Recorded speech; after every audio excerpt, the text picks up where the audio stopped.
Good morning, everybody, and happy opening day for New York Yankees baseball. This is the Pinstripe Chronicles. We are here with the girls from the upper deck. So, Rob and I were joined by Chris and Lynn. Donald will be with us later on. And it is the day where nothing can bother you. It's the team has a fresh start. They're not losing. They're not losing. They're not winning. We could either win the game and feel like we're never going to lose. We could lose the game and feel like we're never going to win.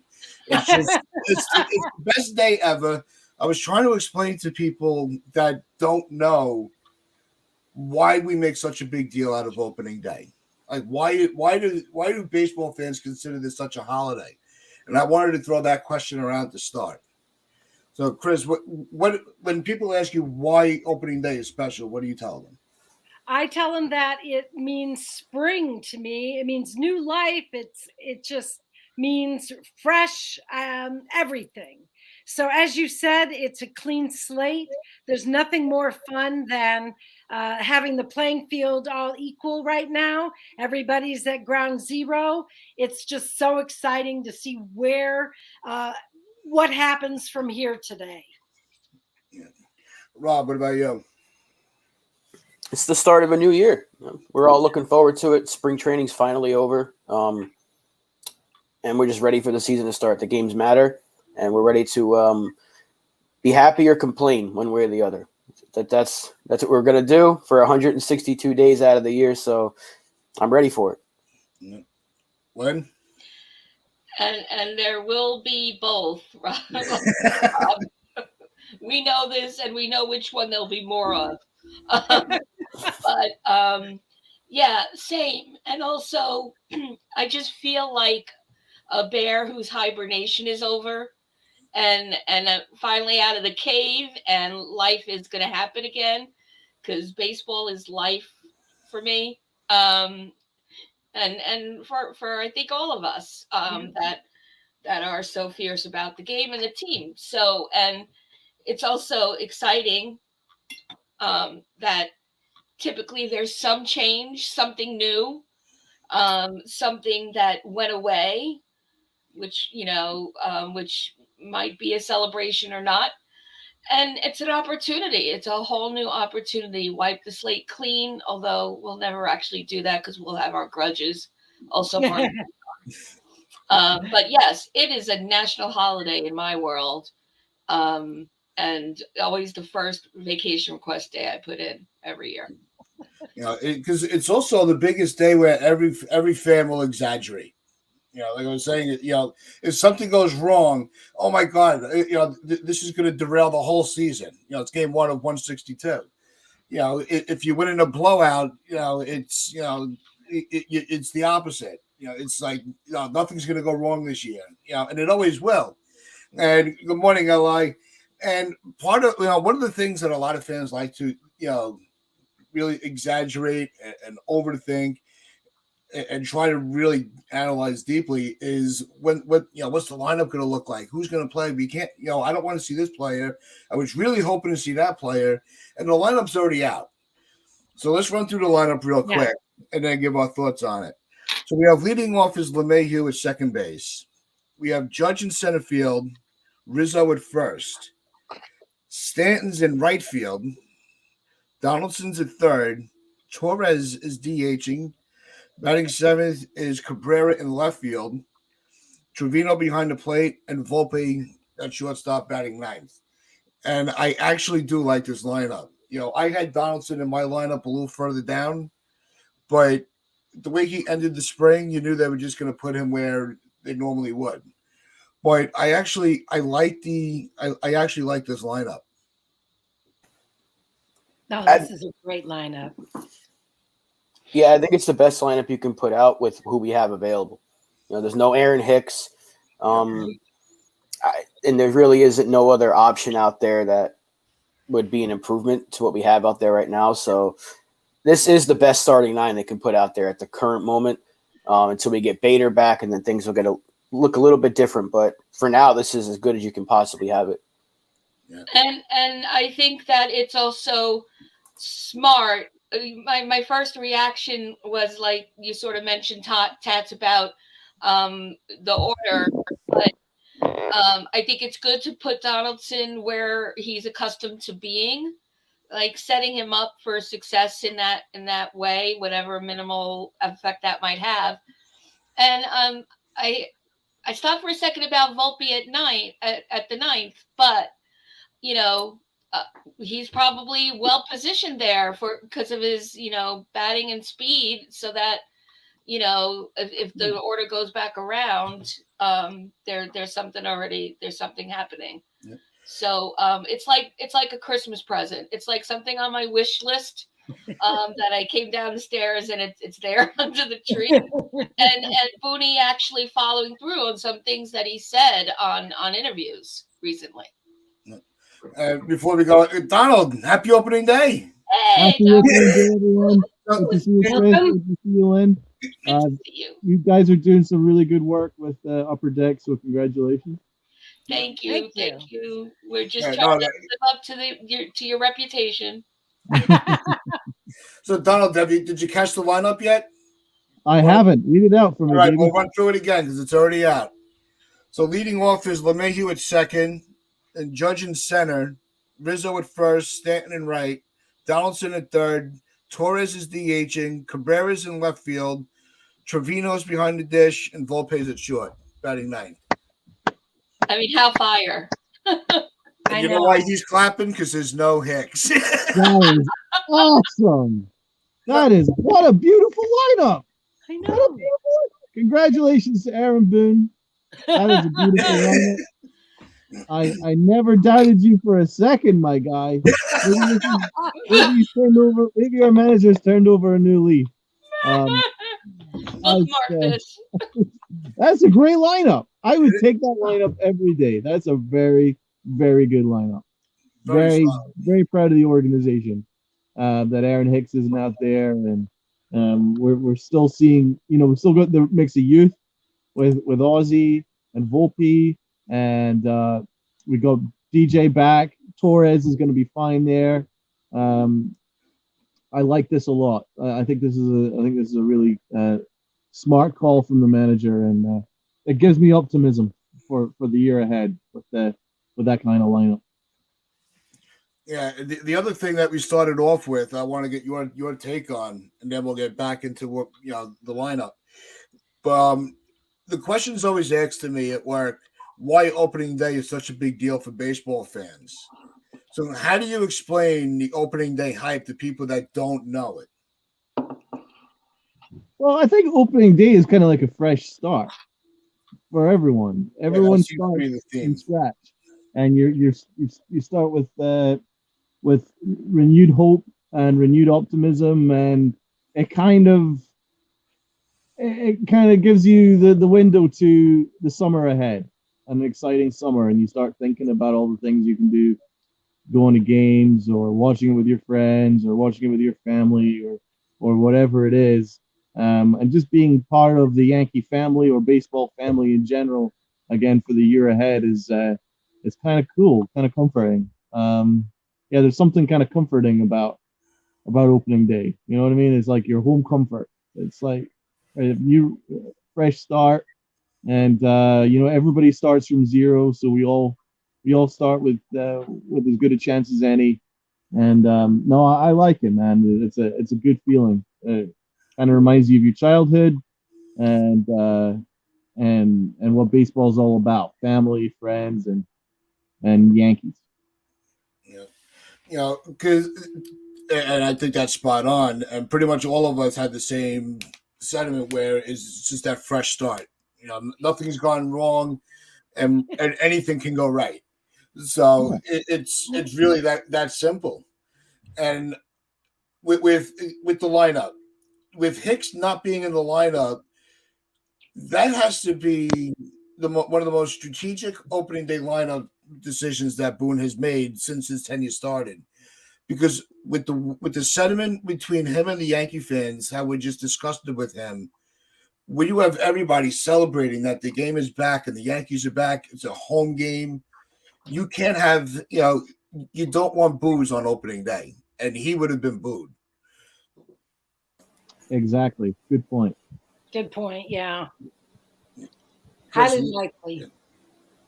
I mean, Chris, do you think that it was done for that reason, or just because they want to give Cabrera I think the attention he deserves? Cabrera won that job, in my opinion. Well, Willie Calhoun had a nice spring too, offensively, actually. But I'm glad that Cabrera's out there. I was holding my breath to see what Boone would do, and he came through. I'm shocked and amazed, and I'm going to give him a fresh slate. I won't be cursing him for probably 2 weeks. Rob, could you give me your thoughts on Franchi Cordero? I don't get it at all. Yeah. I really, really don't. Calhoun was great this spring, and they're carrying 5 players on the bench right now, and 2 of them are outfielders. And Cordero is not necessarily a good outfielder. He doesn't play center. He just plays the corners. So I don't know. We already have Florial on the team. I don't get the Cordero move. He could have just kept Calhoun and DH'd him as another lefty bat. I mean, if Cordero can hit you a few home runs before Bader comes back, I guess that's the guy they're going to send down because they have Calhoun in AAA. So I don't get it. I don't know. I would have rocked with Calhoun. I don't know. It's an upgrade to Florial, though. But Florial's still there. Like he's still sitting on the roster as well. It was confusing. But, I mean, he had a really, really good spring, though, Franchi. I'm going to call him Franchi for some reason. I'm going to call him Franchi. That's Franchi had a really good spring. He was hitting the cover off the ball, and he's got power. So, maybe they're looking for lightning in a bottle. I don't actually hate it. It is what it is. I think that he'll end up being probably more useful than Calhoun because Calhoun couldn't play any defense, and I think this guy's about average defensively, which might be an upgrade. I'm gonna put a post-it on that because I took a peek. I didn't copy it and I can't speak to it, but his overall stats over time are not good. Yeah. Super low, super spotty, year to year, and so lightning in the bottle might be exactly it, Donald. We'll have to see, but my first words when I saw the tweet was something I'm not going to repeat here because I just said it. First it was like who, then it was WTF, and it's not Sunday. You can curse on this show. That's true, but I don't get it. It's but if this is the one pass I'm going to give Boone at the start of the season, then I could deal with it because one thing we've learned across the team is depth is a good thing. Let's see how they take advantage of him and use him, hopefully strategically. But I'm just really glad that whatever pod from outer space took over Boone's body, with planning opening day sticks around because it's what we want to see. I mean, it's more Cashman than Boone when you think about it. Okay. Yep. But but you're not wrong. It's one of those. It's a head scratcher, especially because you had because with Calhoun, Ortega, it's you already had the pieces that you can use to fill the gap until Bader was healthy. You left Florial up on the major league, and I hope they give him at least a couple of bats just to see. Like he knows that he can't. He knows this. He has no options. So is this that kind of? Is Florial finally going to have that fire in his ass and actually start to contribute more, especially on the offensive level, which has been his problem? So do you think that this is a situation where the more they try to avoid Hicks, Florial gets a new life? I mean, not till it's the best time to do it is now. Not necessarily an opening day, but until Bader's back, they can give him some reps in center field. I'd rather him out there than Cordero, because I don't want to see Cordero in the field because he's a negative defender in every analytic you look at. UZR, DRS, outs above average. So it's basically just, is there more upside to his bat than Calhoun? That was really it. But right. I think if they're going to give Florial some reps, you need to start doing it now because they didn't cut him for a reason. They didn't want to lose him for nothing. But if you're not going to play him yet again, just get rid of him. So if there was ever a time to play him, it's right now. And maybe he is the lightning in the bottle that, Donald was talking about with Cordero. Maybe that could be Florial. This way, when Bader's back, Florial can play left. And a lot of people will finally get to say they're right about him. But I don't know. We'll have to wait and see. He's not playing today, which is fine. Maybe he plays some game 2 or game 3. But they need to get him some at-bats because you're not going to learn anything about a guy just sitting him on the bench because we've seen the same song and dance for the last 3 years with him. So they got to give him a chance now, if never. 100%. I think they needed a little bit of an extended audition for him before, they just took him out. So we'll see what he does. And you're hearing also the other thing with the lineup was, a lot of people are trying to rush Volpe to being like a leadoff hitter, and we were talking yesterday that it's better for him just to kind of sit in the bottom of the lineup for now, get the opening day jitters out of the way. The roll call is going to be loud for him today. Yeah. Let him get a couple of series under his start. I want to say maybe after 3 series, you start moving him up the lineup. But Lynn and Chris, what's your take on what was your reaction to the call up and his placement in the lineup? I was shocked that it happened because I never dreamed they would give up the service time. I'm glad for Volpe that it did, and for us today, it's a historic moment for Yankee fans. I think this guy has it. So it's going to be fun. I can't wait for the roll call. John Sterling's home run call. It's all coming today, and it's just really fun.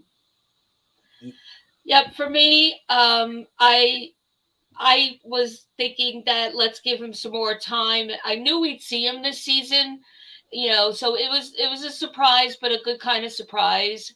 I happen to think that it's very smart to have him at the bottom of the order in part the reasons I said at the top of the show, but also we got to remember that this is a kid from Jersey who grew up a Yankee fan, entering the show and in the lineup on opening day. Why would you put him as leadoff?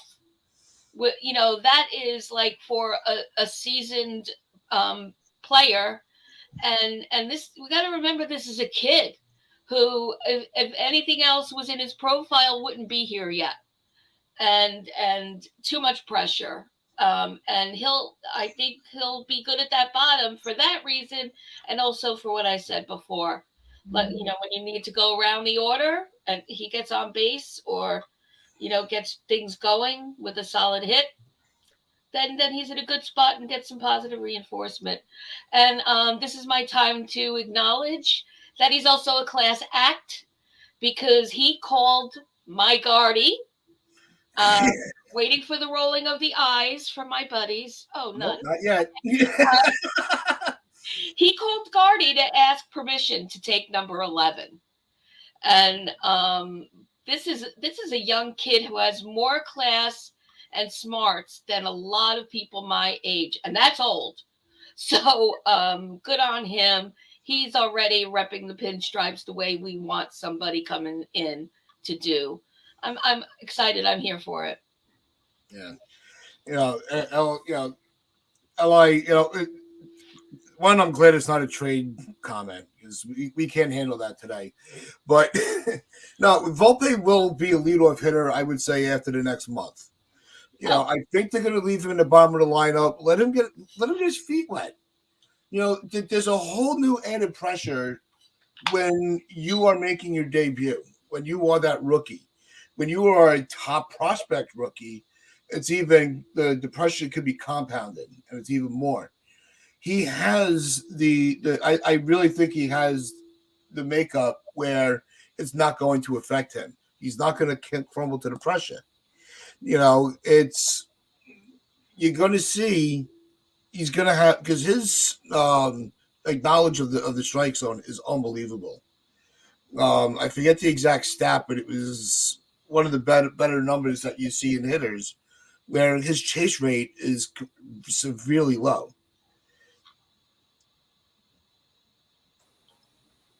Do you want someone to respond to that? You just or answer it, whatever.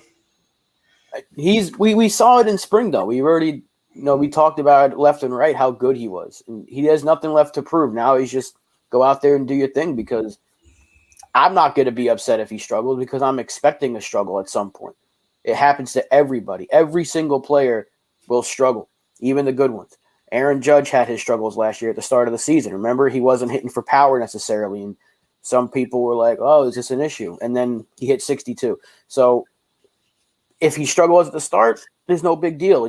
Let's see him get it going. Let's see how quickly he adjusts to the major league pitching. That's going to be what we're watching here. We're not if anyone's expecting him to come out there and be like a 330 hitter the first 3 months of the season, and your expectations are a little too high. You're not paying attention. Right. Just let him be him, because he's here for a reason. He earned his spot. So if he just continues to do what he was doing all spring, he'll be fine. Even if he doesn't become the next Derek Jeter, which is an unfair comparison in its own right, but just let him do his thing and the results will follow. There's no reason to panic. I know I'm not saying we're going to panic, but certain people will panic if he starts 0 for 10 or something. It's going to happen. There's going to be a struggle. When? We don't know, but let him do his thing. He'll be all right. He's here for a reason. Yeah, I think we look too. You look. A lot of people are overreacting to it, and that's why I hate the comparisons to players in the past. That's where it gives everything a bad light. Because don't worry about it. He doesn't need to be Derek Jeter. He needs to be Volpe. That's right. Let him play his game. Stop trying to up. This kid's got enough pressure as is. Don't exasperate it by comparing him to this Yankee legend. Because we haven't had a solid shortstop since he retired. Jeter was good, but we haven't had that caliber of shortstop since Jeter retired. So don't put this added pressure on him by saying, "Well, you're going to be the next Derek Jeter." He deserves better than that, because he's not Derek Jeter. He's Anthony Volpe. Let him be that. Chris, your thoughts on it? I couldn't agree more. Sorry, in the background, if you can hear, my husband decided to vacuum for I guess he forgot that we're doing this. So I hope that's not too annoying. No, I can't. Volpe is going to be Volpe, as you said. I don't expect to see anything different than what we saw in spring training, really, except, as far as the effort goes, the production will hopefully be there. Definitely the defense will be there. So it's all up. It's just all up for Volpe, in my opinion. Yeah, and FJ throws in his point. He goes, if Volpe does well in the 9th spot, then DJ will have a man on later in the game. That puts the hit and run option into play. And I think with Volpe, you're going to see a lot more of the hit and run, especially with the the bigger bases. You're going to see more steals, the throw over rule. You're going to see a lot more guys in motion. So and we had brought it up yesterday, when you have your 9, 1, and 2 of Volpe, DJ, and Judge, that's almost the perfect formula. Lynn, do you agree, or would you do it, or would you look at it differently?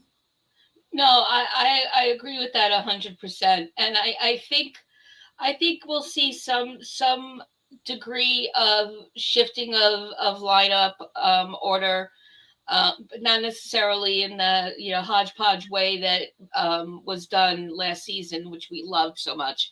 I think they have to figure out the dynamic and who responds well to the next or the one before. And that's what is going to evolve with Volpe being part of the picture now. Case in point, Judge and Rizzo, the game the other day. Judge knocks one out, Rizzo follows, knocks one out. You can't tell me that that's not part of that dynamic between the two of them. And we got to see what works in their connectivity to each other. But either way, Volpe is the kind of kid that I think will be well suited wherever is strategically best for him. Yeah, Rob, what your thoughts on the comparisons with players? Oh, missed that point. Sorry. Oh. No, go ahead. I was 3 questions ago? Go ahead. I would never want to compare anyone to a legend. You know, like that's never fair. If you want to say like a first baseman is the next Mark Teixeira or something, fine. But you're saying that if anyone's saying that they want Volpe to be the next Derek Jeter, that you're putting such unnecessary weight on a player's shoulders for no reason. You know, there's no reason for you to feel that he needs to be the next Derek Jeter because Didi Gregorius was nothing close to Derek Jeter, and we loved him. He was a great player for us. And we didn't care that he wasn't Derek Jeter. So just because he's a homegrown talent, he doesn't need to be Derek Jeter. He just needs to be Anthony Volpe because we've seen the work. He's put in the work. He put in the work in the minors since we drafted him, and he's finally here. So just let him do his thing. And no, there's no need to compare every single player we call up because I'm sure when Dominguez gets called up, we're going to hear some Bernie Williams comparisons. Well, he's a switch hitter just like Bernie. So we need to stop doing that and let these players be themselves because we can't – if we start comparing everybody to the 90s players, then everyone's going to start thinking they got to be just like that player or else they're going to be a failure. So if we have a switch hitting catcher come up in the next few years, he's not going to be Posada. We can't keep doing that. Just let these guys be themselves because Aaron Judge, when he got called up, was he compared to anybody on the Yankees? No, because he wasn't like any of the Yankees in the past. So we can't keep doing that. Let these kids be themselves, and the results will follow. Yeah, Donald, what's your opinion on this whole comparison to Jeter with Volpe? Yeah, it's only going to set him up to fail, and that's not fair. Let Anthony Volpe be Anthony Volpe. He's going to make his own legacy. What I love though is Derek Jeter is Volpe's favorite player. Yeah, no, I think it's when a player like Volpe wants to, you know, mold his craft after a player like Jeter, that's fine. But that's where that's where it needs to end. You know, yes, and here we go again. You know, Li, thank you so much for not bringing anything else, but the Jeter comparisons are ridiculous. The IQ, yes. The way he presents himself, yes. But that's where it should stop. Absolutely. Yeah. You know, you want to say he's presenting himself well, he's handling the media well, just like we did with Judge. You know, where we used to say, you know, the way he handled the camera was very Jeter-esque. Yeah. That's fine. You know, the off-the-field stuff, you want to compare them to Jeter, do it all day. I don't care. But not on the field. Right. I think it's really gotten out of hand. Because like Rob said, what's going to happen with Volpe? You know, with Dominguez, it's going to be about Bernie. You know, it's got to stop. It's got to stop. And what I do love is how classy Volpe is, man. I mean, yeah, obviously calling up Brett Gardner, asking permission to use number 11. I love that. I think that's a great touch. I just think that he's just born to be the Yankees shortstop for the next decade or two. You know what I mean? It's just the way he handles himself is absolute class. But that's exactly, because that's where it has to stop when it gets to on the field. So it's you know it just has to stop. It does get aggravating. It gets frustrating. It puts unneeded pressure on a player because they always they try not to look at social media, but they do. It's a social media era. They live on it. So he doesn't need to hear he doesn't need to hear all the smoke. Just let him play his game. I think players should just go off of social media when they're in season. I mean, that's just my opinion. And so, but that's another topic. What are we taking? Who are we expecting to see following Cole in today's game? Let's get into the pitching. Actually, before we even get into the in-game stuff, how do you feel about this rotation as the season starts? And Lynn, let's throw it to you first. Well, certainly don't feel the way I felt, a few months ago. I'm concerned. We don't have no longer have one of the best rotations in the MLB that we thought we had. And in terms of, I'm going to answer the right question this time, Tats. I think at this point with Sevi being out, I think it's probably, I'm going to say it's going to be Nestor. I think we already know Nestor's doing game 2. No. No? No. That's, Okay. So, but I It's wouldn't Schmidt. be surprised if it's Nestor, because they're already both Schmidt and Herman are going to be part of the rotation instead of one or the other. I just, what else do we have in terms of people that of pitchers that are already of the starting rotation? yeah, no, I'm sorry. I think we know Schmidt's starting game 2 of the series. That's right. Sorry. Right. I think the question, I don't want to assume you didn't hear the question or not, but do you think it meant for the game? Did you mean for today's game? Who's coming after Cole? No, I had asked before I kind of pulled back a little bit before we get into that. Okay. Because with the injuries in the rotation, how we and with the guys that are going to be filling in, how are we still feeling positive about the rotation strength? I mean, she was spot on with what Lynn said. I mean, we once had what would have been the best rotation in baseball. Yeah. But now with 3 of those 5 out, it looks a little bit sketchy. But I think Schmidt will be fine. I think Herman will do fine. And I'm very excited for Brito. Very excited for Johnny Brito. So as long as Cole does his thing and Nestor's going to be Nestor whenever he pitches, I think he's getting game 4 of the season. So I'm thinking we can survive the month without Rodon. I don't know when we're getting Severino back, because every time he gets hurt, he ends up being out longer than they say. So. Yeah. No, it's because in the beginning it was, they might just miss the start, or maybe the first 2 times due to rotation. Now it's like another month before Rodon even starts, throwing the ball. It's, when he's doing in-game activities, I think they said. That's how they put it. And Sevi's health, I expected a lot more from Sevi. I know you can't, it's hard to, but you can't predict injuries. But when you have players that are so, prone to it, like they weren't, forget the whole argument about Aaron Judge being injury. You want to talk about injury prone? Look at Severino. That's being injury prone. That's the definition of it. No matter what you do, no matter how you adjust your approach to the game, you're constantly hurting something. That's being injury prone.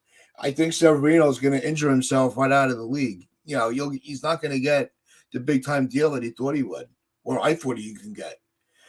So I feel good about the rotation, because I do have a lot of faith in the arms that are coming up, especially Schmidt and Brito. Yep. I feel really good about them holding down the responsibilities of it. And let's also not forget about Herman, and he is a very solid starter. He's not a top rotation starter, but he's a solid starter. So I actually feel I haven't lost my faith that the Yankees are going to fall off a cliff because of Severino and Rodon going down. But to go in now, let's start getting into some predictions of today's game. So we have Cole on the mound to start. How many innings are you expecting him to go, or pitch count? And Chris will start. Yeah, that's interesting. Let's hope he goes 6. I mean, the first time out, will he? I don't know about a pitch count, but I hope that he has success. Isn't plagued by the home run ball, as he had a tendency to be last year. So, just go out there and give us some solid innings. Don't press, and don't worry about. I mean, the bullpen is going to do what they're going to come in and do a good job for us. But Cole doesn't need to take the whole season on his back today. I guess what I'm saying. Yeah. Rob, what do you think? 5. When first start, they never let pitchers really push too much. I mean, if he hits like 95 pitches, I'll be surprised, to be honest. But because, like you just said, Chris, he should not have to be pitching 9 innings or anything like that today. You don't need to put the team on your shoulders on day one. Although I would like to avoid a bullpen burn through the first 2 weeks of the season. But if there's anybody that I would trust on day one, start one to go 7, maybe even 100 pitches, it'd be him. But I also wouldn't want to do that because you never know. But give me at least 5, maybe even 6, depending on the pitch count. But don't let him go over 100. All right, Lynn, your turn. You're up. Okay. I think I got the question. So for today's game, I'm going to say that I do think that Cole is going to want to push a bit because Schmidt is tomorrow.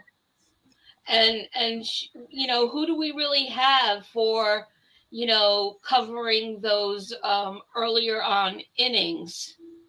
King is best suited for 7th, 8th inning.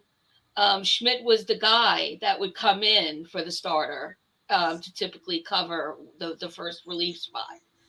And so it's going to be interesting to see what Boone and Cole decide, how that goes. But this is a time where I do think Cole is of the mentality of carrying the team and well aware of where, the gaps are and the pressure of opening and knowing that Schmidt is right behind him. I think that we might see more than we necessarily would like, per se. So hopefully he keeps his pitch count low, and just is right in the K zone, as much as possible. So we'll see. Yeah, I think the pitch count is going to dictate the length that these starters go, more so the innings. I think that's the way that they're going to navigate it, because you are, when you have Schmidt as your number 2 starter, like Rob pointed to, you don't want to burn your bullpen out. So you might need, you don't want to start, your bullpen in the 5th inning right out of the gate. But at the same time, the first time through the rotation, it makes sense from a managerial point of view to want to keep everybody from the spring loose. So you don't want to wait too long to get the relievers involved. So it could be a very difficult balance. I think Boone, along, with Harkey and the pitching coach. Why am I always forgetting his name? So, Blake. So I think between the 3 of them, they'll work together like they did in the early of the season last year. I think you're going to see them really work well with this pitching staff. So I'm expecting Cole to go into the 7th inning, and it'll be in the mid to high 80s in his pitch count before they make their move. To have a little more fun with it, who would you think would be the first guy that they bring out of the bullpen? Wandy. Yeah. I would think. I kind of think they'll bring King out. I think obviously the score would dictate it, of course, but without knowing what the score would be, I think I would bring King out and just kind of like show this way we can see that he is, it's not the spring anymore, and we can see in game that he's focused, he's healthy and ready to go. Yeah. Lynn, what do you think? Well, yeah, Mark matches what I said earlier. I think it would be King. I think Wandy we want a little bit later on. But yeah, it's time for King to see, if Schmidt sticks where he is, then it'll, let's get a sense now of King. And if it's needed, then try the same with Wandy and on down. Yep. But initially, I think King. First home run is going to be hit by who?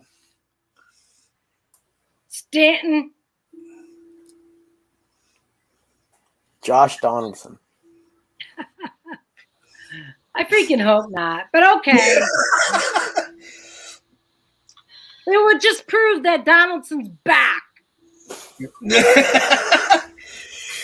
Lynn, what do you think? I want the full Cinderella story, Volpe. I'm actually going with Rob. I want Donaldson. Donaldson needs a good start to the season. We need that trade value increase. Well, no, I don't want him to do it. I just think that it will be him because if there's anyone that's going to do it, it's going to be Josh Donaldson, the one that's in the lineup today that everybody wants to hate because we love LeMahieu except for somebody in the chat. We love Judge. We love Rizzo. We love Stanton. We love Torres. We love Cabrera, Trevino, Volpe. We don't like Josh Donaldson, so it only makes sense that he'd be the first one to hit a home run to get the cheers out of the way because we will boo him at some point this year. It's going to happen because it happened last year. And he's going to hit the first home run. Right. Before we go to more rapid fire, the booing of the players is something that some people are for it, some are against it. But the way I look at it, when it's opening day, that's why I'm glad that Hicks is not in the lineup. Because I don't want to hear any boos for a player or anybody on opening day. Oh, no. What is your feeling on booing from the fans? Do you think, because you're always saying that you're rooting for the jersey, you're rooting for the laundry, whichever phrase you want to use, that it's not particularly it's not the player, you're rooting for the team. You don't want something bad to happen. You want something, so I never understood the booing to the level that we see for some players. So what is your take on the fans and the booing? And Lynn? For one thing, it's who we are. And we can't change, we can't control what we can't change. And that's always going to be the case, whether it's opening day or not. Decorum is just not our thing. and so it's time to manage your expectations there. I feel the same way, Tats. This is special. But those seats are filled with casuals and also that are into sports events for their own unleashing of negative energy, and so they take it out at the park because they can't take it out in the office or at home. And it's part of the sport for them to bum themselves and all over the place. It's in all the old movies too, right? And so the culture has always been indoctrinated that way. But in Yankee land, don't count on it. Rob, what do you think? As long as no one's getting stupid, malicious, then I don't have a problem with booing. Like, I don't want people to start threatening players because we've seen that happen before. When they hate a player, they'll start saying some really stupid stuff. But if you're just going to boo the guy because you don't like the way they're playing, I don't really care. I would prefer that we don't boo our own players. Like, I hated that we booed Aaron Judge after he carried us on his back last year to the playoffs. But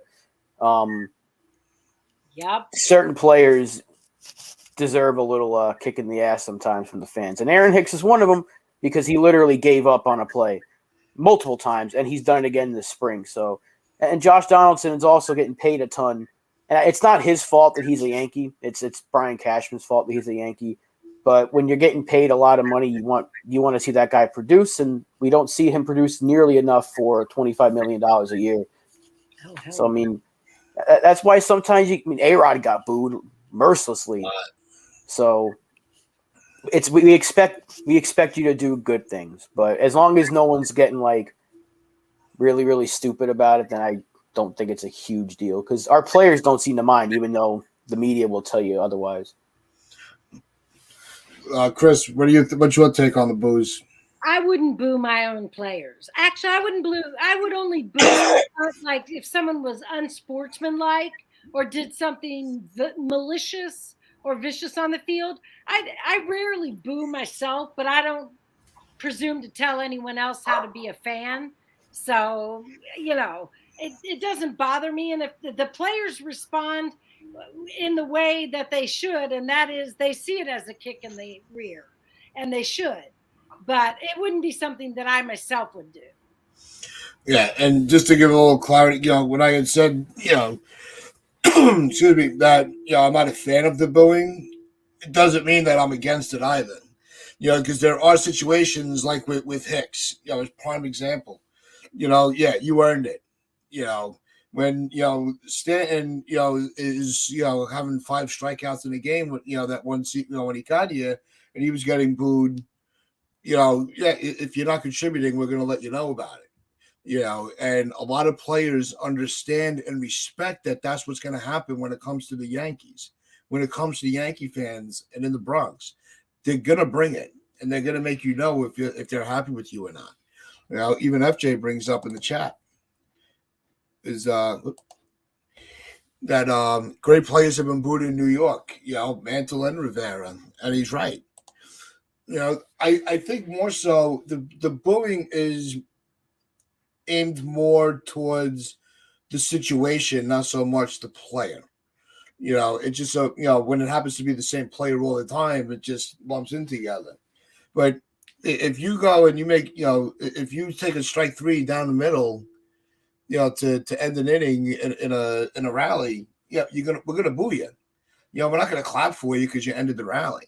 Because you could just cost us a game. We might not get another chance next inning, or it could be the 9th inning. So you do get that booing situation, and what they all need to do is take notes from somebody like Stanton that got booed as much as he did when he got here, and just took it and goes, well, if I don't want to get booed, I got to play better. He didn't go crying to the media like, they tried to make it out to be like we were monsters, and that we were, hating on everybody. It does get out of control, but there are situations in game where booing is completely justified. Yeah, like a Aroldis Chapman. He deserved every single boo he ever got. Piece of garbage. He's a terrible person. He was a terrible pitcher. If a guy's throwing 8 pitches to the backstop and almost hitting people in the crowd, yeah, boo him. He deserved every single bit of it. But other players, no. Like Giancarlo Stanton never deserved the boos. They were booing him day one. Literally, his first game in the Bronx, they were booing him. And the very next day, I was at that game, the second game of the season, the second home game of the season, and he hit a home run, and they cheered him. So that's just how fans are. It's not just Yankee fans, but it gets magnified because it's New York, right? It's like New Yorkers have the reputation of just being mean people. So, but when you do well, you're a hero, and we're never going to stop cheering for you. But the second you do bad, they're going to start booing. That's just how it is, and how it always is. And fans have the right to do that, as long as they're not being stupid. I keep going back to that because there's a difference between being like, oh, you struck out with the big spot, boo, this, and maybe you're, like you said, you're booing the situation, not necessarily the player. But when Stanton hits a grand slam, you hear them cheering in Fenway, the Yankee fans that go there. When he hit it 2 years ago, how crazy was Fenway going? Because it was all Yankee fans there. They're going to love you for it. So when you do well, you're a hero. And when you start to struggle, you're public enemy number one. Yeah. You brought up the Red Sox, and that was one of the things I wanted to get to also today. And when it comes to the division, if you had to put in order how the division was going to look at the end of the year, from first place to down, how would you rank the AL East? Well, I think we win the division. Toronto second, Tampa third, Boston fourth, Baltimore fifth.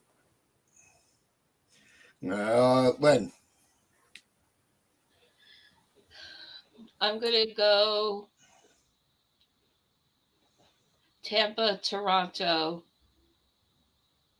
Orioles, Red Sox. So, yeah, the Yankees taking it. Duh. No, it's you didn't say the Yankees. I'm like, I was trying to figure out if you were going from the bottom up or the top down. Oh, okay. No, sorry. Starting with this. Chris. Well, you gotta unmute yourself, Chris. Chris, you're on mute. We all need that T-shirt. Then the freaking dog started barking. So I mean, I'm just like a disaster over here today. Yankees, Jays, Rays, O's, Red Sox. That's where I see the Red Sox coming in last, actually, and I hope that is the case because you know how I feel about the Red Sox. So. Yeah. I have the Yankees, Jays, Orioles, Rays, Oh. and Boston finishing last. Hmm. I think the Orioles are going to be sneaky good. I really do. I think they're going to get more wins than they would have. Donaldson, Donald, Stewart. Called you Donaldson. Call him Donaldson. Oh no! Wait, Yeah. he was saying Let's Donald. say hello and Son. thanks for the support. No, Thanks no, for wishing no. me a good season. There was a comma there. Donald, son. Yes, thank you. Yeah. What do you think the order is going to be, top to bottom in the AL East? I think it's going to be Yankees 1, Jays 2, Orioles 3.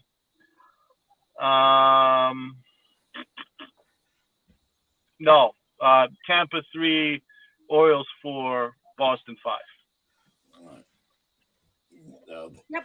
Yeah. But So, I do think that I think that like Boston might have like between 77 and 80 wins, something like that.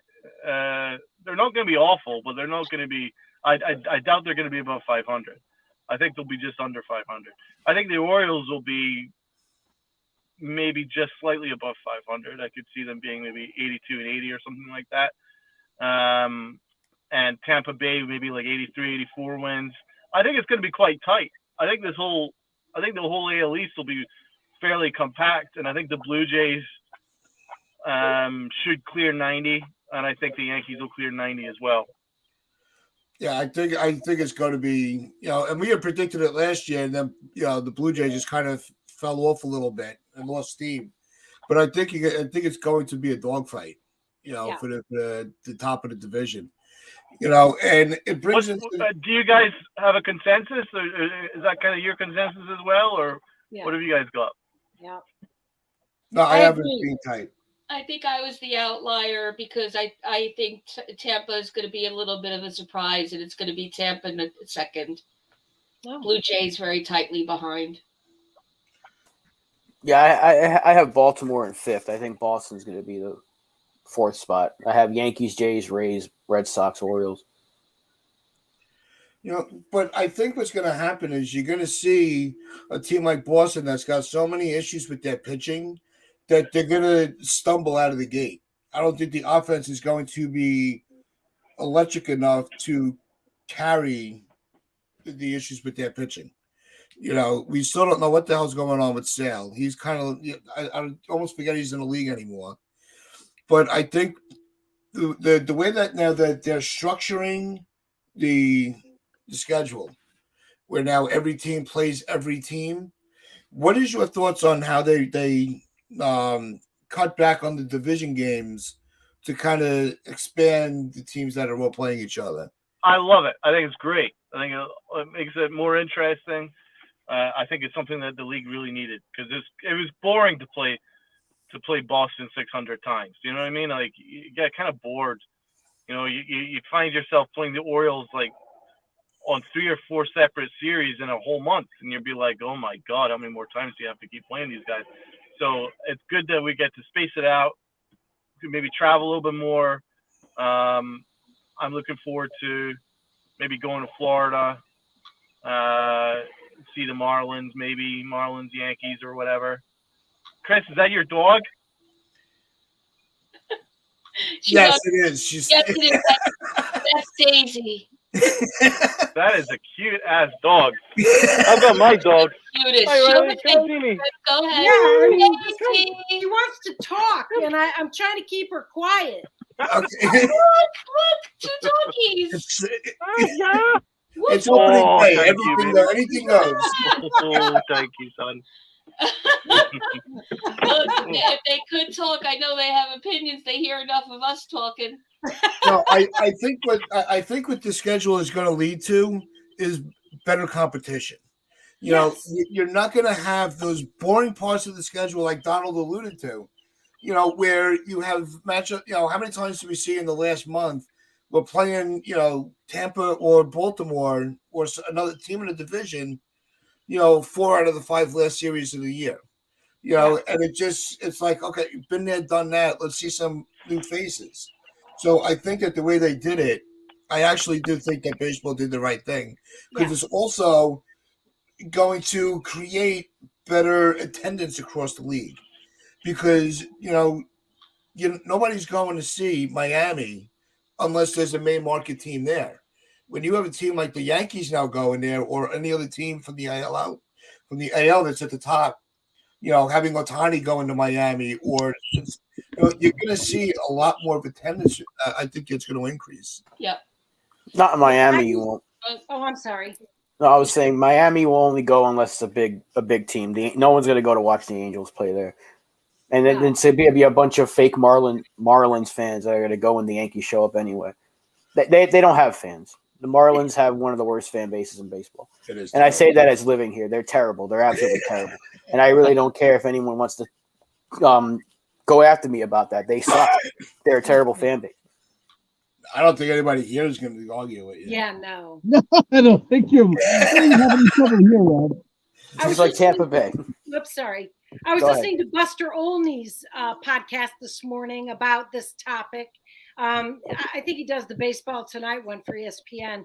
But he said the great thing about it is that fans are going to get to see more stars. So you'll get to see Shohei Ohtani in your town where you wouldn't have possibly otherwise. You know, you'll get to see Juan Soto perhaps in your neck of the woods. So it's great for that too. It really gets the players' faces out there in front of the public. Right. And I will. Sorry, Ted.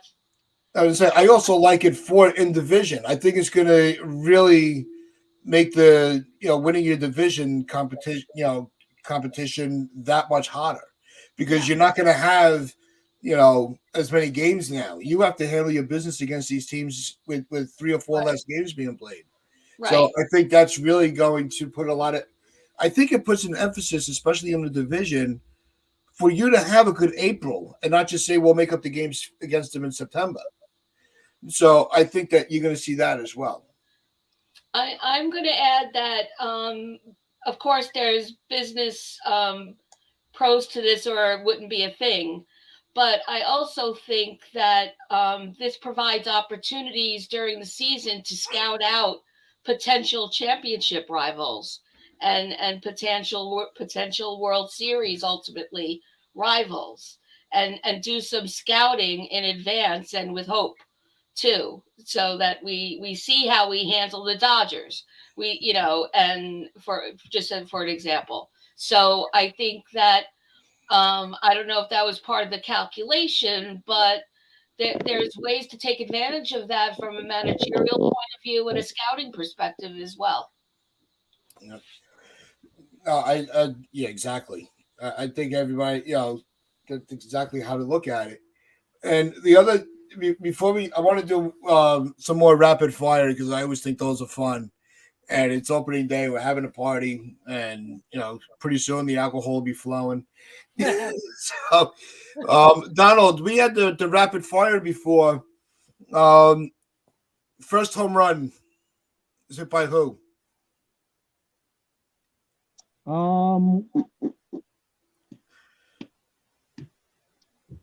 Let me think here. It'd be too obvious to go Judge. I'm edging towards Anthony Rizzo. That's a good one. Cole's outing. How many innings? How many pitches? I think he'll give us a solid 6, and give me 6 innings, a 2-run ball. All right, who's the first guy coming out of the bullpen? King. All right. Let's see now. Those are, now we'll get to the questions for everybody because those are the ones we did earlier. Total number of RBIs. Who has the most RBIs on the team this year? Oh, Aaron Judge. Aaron. Judge, come on. I don't think there's another option, right? It's either him or Rizzo. Right. Total number of home runs for Judge. So that's a better question. Because we know he's going to lead the team. 47. I had thought 45, so I'm right there with you. Over 50. under 30 days 50. Stanton avoids the IL. He's in 50, trust me. Yeah, don't we get to? Oh, sorry. Go ahead. Either I dodged a bullet or so I'm gonna say 53. All right. Over under 30 days Stanton on the IL. Say that again? We're having a party. Let's talk about the IL. Come on, Tats. We have enough players on the IL right now. Yeah, that's true. All right, let's avoid the IL right now. But total number. Who do you think is going to end up? Well, that's also an easy one because it's going to be called. Who has the most wins for the pitching staff? That's not necessarily true because he didn't have it last year, did he? Did he have it last year? All right. So who's going to have? How many pitches in a rotational have double-digit wins?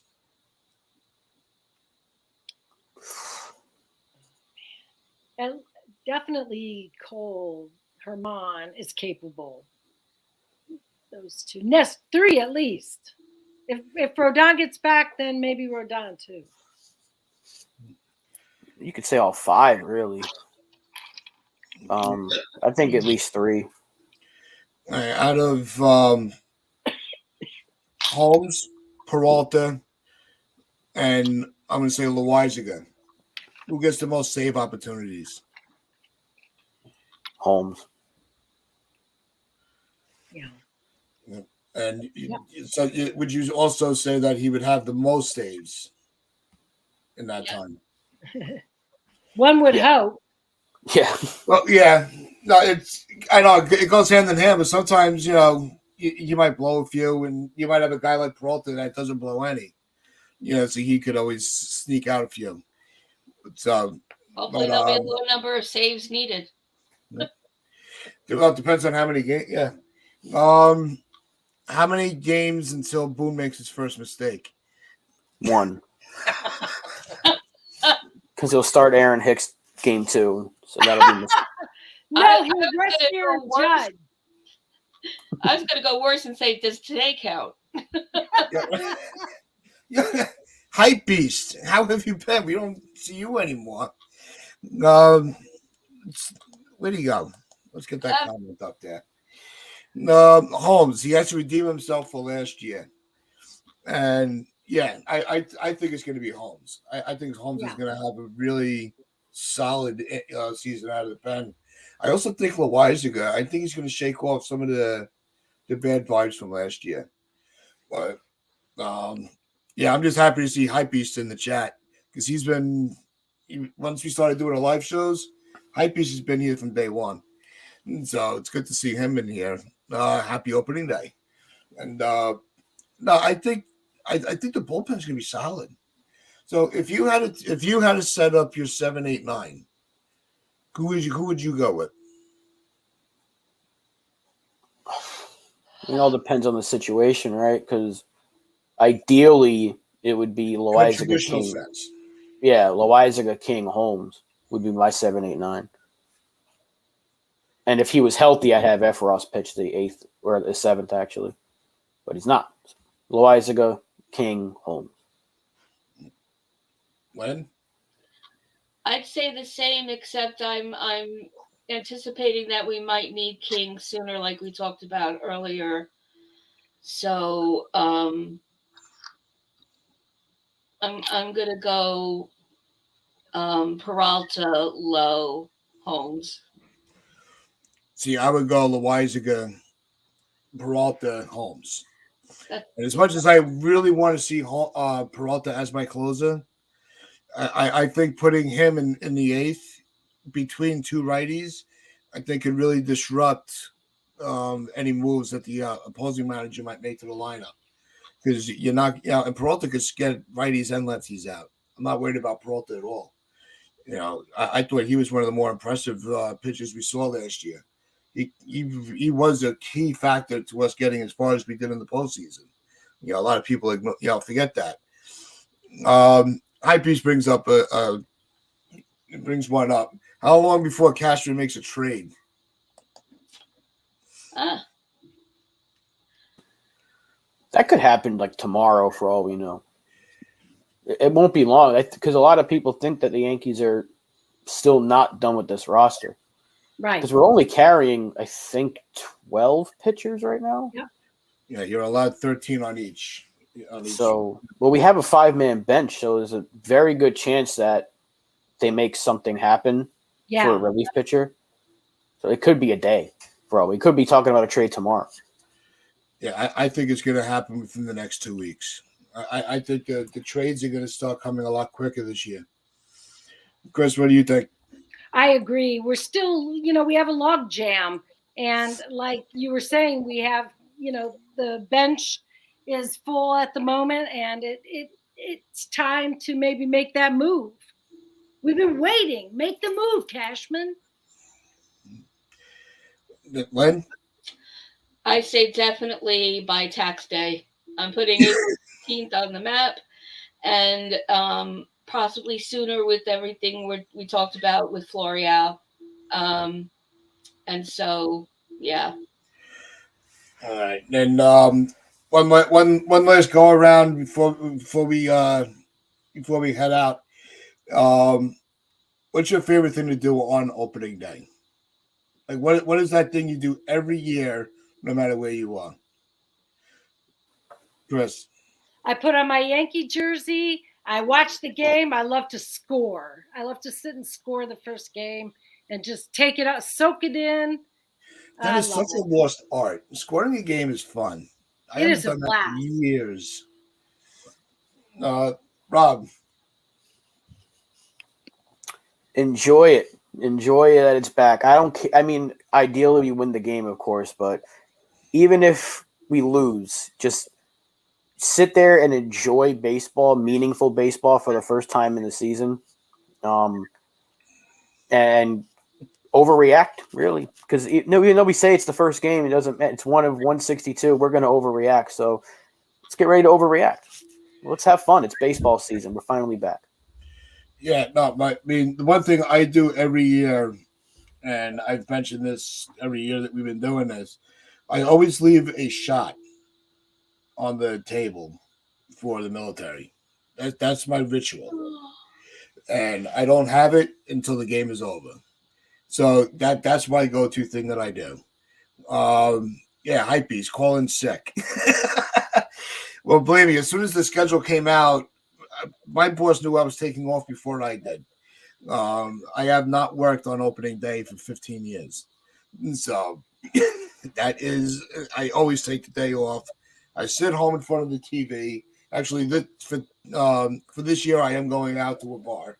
So that'll be a different experience, but I will still put the military shot out. And I'm actually going to see if I can bring my Marine Corps shot glass with me, because that's what I usually keep it in. John Doe, we have a new commenter in the chat. Let's give him a little note. If Volpe underperforms, should Cashman be blamed for holding on to the prospects? Well, it depends on what you define as underperform. If he's batting under 300, but he's batting above 250, is that underperforming? Or, what's your bar? Like, where would you say that he's not living up to his, he's not playing to his potential? Because I think everybody's going to have a little different look at what Volpe's, ceiling is, or where his floor is. I think it's going to vary a little bit, fan by fan. Lynn, did you say what your opening day ritual was? No. Good So catch, Rob.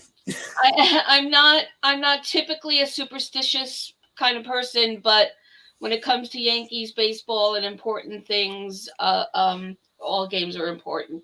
I am. So it's always this cap, my Lucky Charm necklace that has, you can't see, but it's all Yankee charms, Yankee insignia all over the place. The jersey, the socks. I'm not going to pick up my feet and prove it. Um, and yes, it's a vacation day. It's the first vacation day I put in every year, and the same game day snacks have to be present, and beverages same, no matter what. All right. Well, John followed up on it. He said if he becomes the next IKF, I just don't see that even being possible. I really don't. Yeah, that's like a nightmare scenario. Because if he's IKF, then We're in trouble. yeah, I don't think no, because even we've already seen the minors. He's not IKF because IKF has been the same player. He was the same player last year that he was for Texas. He just played a different position. That's it. He was always a below average shortstop, and he was exactly what he was last year. Below average shortstop who hits singles and runs the bases well. So I don't know why there was such hate for IKF, because he was playing exactly to the back of his baseball card. The hate should have been pointed towards the decision makers to say, that's our shortstop, instead of just sticking with Gio Urshela, who would have given you the exact same production at the position last year. So that's my opinion on IKF. I don't hate the guy. I just don't think he should have been the shortstop for as long as he was last year. Yeah, and I'm glad that this year they're not doing that. Player. Right. Yeah. Drop in the comments. What's that one thing that you do on opening day, no matter where you are? Ivan here. And good morning, Ivan. Happy opening day. I wear my Mo jersey and grip a baseball. I got signed that Paul O'Neill hit in '98 that I have. I think that's awesome. One, having a Paul O'Neill signature, I would love that in my collection. I really would. Yeah, that's pretty cool. I like, everybody has that one jersey that they wear. Like I have mine, and it's got my name on the back of it that my wife had made for me. So this is the one jersey I have, and it's my lucky jersey. That's usually what I wear when I really don't want to make any mistakes, except for today. So, it's what's your if you ever had a jersey where you had to get that player?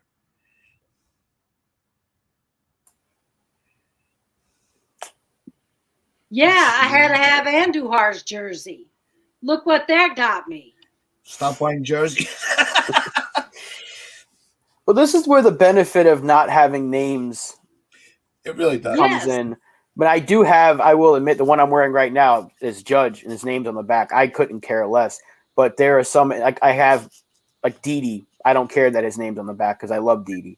Yeah. But I do have a 24 jersey with no name that was Gary Sanchez, and I really wanted Volpe to get that number, so because I'm selfish. So I'm hoping it becomes one of the next prospects. I'm hoping it's Dominguez. I want him to wear that 24. But I saw you tweet that out, and I'm trying to help you talk it into existence. yeah, we'll see. Hopefully it does. If it's him, or maybe they give it to Peraza when he gets recalled. If somebody, I just want somebody to get it, and it's not like Cordero's getting 33, so it's not going to be Franchi Cordero. So thankfully, I just want someone, one of our next big prospects to get that number. So I'm glad that Volpe switched his number. 77 reminds me too much of Clint Frazier. Yeah, it's too soon. It's really too soon to be using 77. It's still too many. There's bad juju on that number. We don't need it. We got to wait a couple years to cleanse it out. So where he's just a forgotten memory. So yeah, I think 11, and like Lynn said, we contacted Gardner, asking if it was okay. I thought that was class. Yeah, let me say, Ivan Sanchez used to be our mascot. All right. He was our sidekick, Rob's best friend. He's probably around here somewhere. He's right above. And used to hang out with us for the chat. I was also a really, really big Sanchez fan. My cat's name is Kraken, and he let us down. It happens. But one thing I know is Volpe's not going to let us down. We are going to get the win today. You can just sense it. There's a different attitude about this team. You could just, I think that as hot as the team started last year, and when they went through that really good stretch, I think you're going to see that same energy right out of the gate. Because I think the players are looking at this season a little differently. They have the stink of getting swept on their, still on them. They have, Volpe, Judge is signed. His contract is done. There's no pressure of that. There's no backstage questions about it. Volpe's up. Cabrera is still here. We know that Peraza is coming. We know Dominguez is coming. There's just there's a different vibe going on. What about record predictions? We didn't. Oh, all right. So let's end with that. The win-loss record. Why don't you start us off, Tats? You want me to start off? Yeah. I think this team's going to squeeze out 95. 95. 103. Lynn. Oh, I'm sorry. Oh, no. Chris, 103. I love it. 103. I'm being very optimistic because I think it's time. Lynn? I see you, Chris. Bold and sassy on opening day. Love it. I'm going 99. I do think we crack 100 too. I think it's going to be 101. I think we're going to get right over that number. 101 and 61. Yeah, this is a good team. It's a very good team. We won 100. We should have won 100 games last year. We won 99. Yeah. I know what happened in the ALCS was terrible. We got waxed, as Cole said it, but they're still a damn good team, and we should be able to reach 100 wins. And if we don't, if we can get from that 95 to 100 range, even if it's 99 again, that they can still very much win that many games. This is still a very good roster, and we're only going to get healthier as the season goes on. Right. So there's always a chance that they can get players at the deadline again. I think we're going to win a lot of games. They just got to take that momentum into the playoffs for once. Yeah. No, I think, me going with 95, I think because of the improvements that the Jays have made, and the Orioles are not automatic wins this year. So I think that's going to just cost us, a handful of wins. It's not going to, it's still going to be advantage Yankees, but I think that's why I'm kind of saying we may lose, 5 games that we would have won last year. And so that's where I'm saying 95. But listen, this has been fun. We've been going for a little over an hour now. So, and yeah, Ivan points out, actually, LI, 91-71. I don't think they're going to, that's really low balling it. Maybe with his roster he put together, they'd win 91 games. Let's not pin wins or loss on Volpe's shoulders. Let's enjoy what he becomes without the Jeter comparisons. Yeah, we went into that earlier, Ivan. And, the comparisons need to stop. Let the off-field comparisons, that's fine. You want to talk about his character and all that, but stop comparing them to the, don't compare the in-game play, because Volpe could only play like Volpe. And that's going to wrap things up for us with the Pinstripe Chronicles and Chris and Lynn from the Upper Deck. And we will be back tomorrow at 10 o'clock. Chris and Lynn will be doing their show on Sunday, and they will have games to talk about. We will finally have games to talk about. This is going to be a lot of fun. This channel's going into its 4th season already. Wow. And it's been a wild ride. I'll tell you that. But as always, like, share, comment, and subscribe. Wear your pinstripes with pride, and go freaking Yankees. Go Yankees.